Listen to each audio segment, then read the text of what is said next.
coaching, I hope it always stays this way, is a non-regulated profession. So there's nobody out there that can say, you know, when you get to be a coach, there are no qualifications.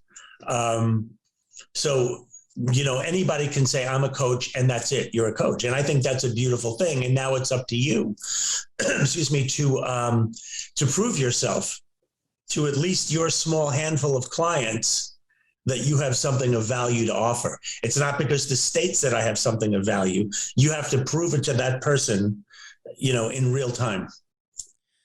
I like that you said the word regulation.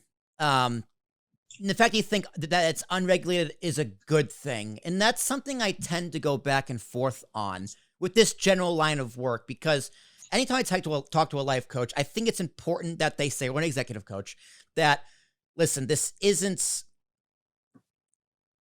it's like, I need to prove my worth to you, right? It's the fact that there is no regulation, I think, does work in its favor, because I think it kind of has a stigma of, not like a scam, but it's just like, it's not even, that's not real. Anyone can do it. Anyone can do it. Anyone can do it. It's just like, do I work for you?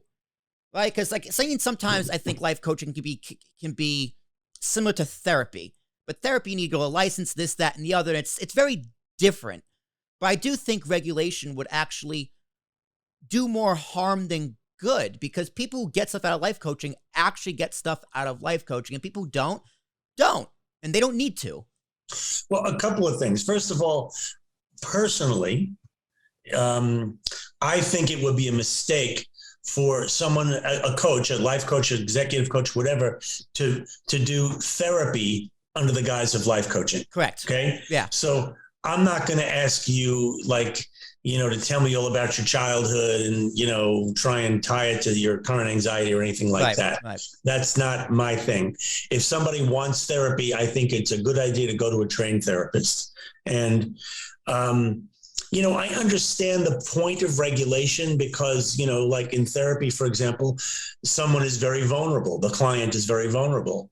And so the potential for a therapist to take advantage of them is there. And so you try and protect the client in that way. And I suppose that it does exist potentially within the coaching field. The truth is it happens in therapy anyway. It happens in every field. I'm not sure how much regulation prevents it. There are, you know, terrible, unethical people in every profession, whether it's regulated or not. So I'm personally just happy to not have a bunch of people who really don't get me or understand my work try and tell me how I can do it. Yeah, and I don't even know how you would regulate it. Like, would it be a state thing? Would it be a federal thing? Like, I don't know how. I don't know. I don't know how that process would work. But I think it would just be a complete mess. I think it'd be a complete mess. Yeah. Let the free market of ideas in this particular sector, let it be a free market of ideas. Because someone who gets help from you won't get help from someone else. And if you regulate it, I think you're going to hurt the people who are already being helped. And people who don't find it helpful don't need to find it helpful.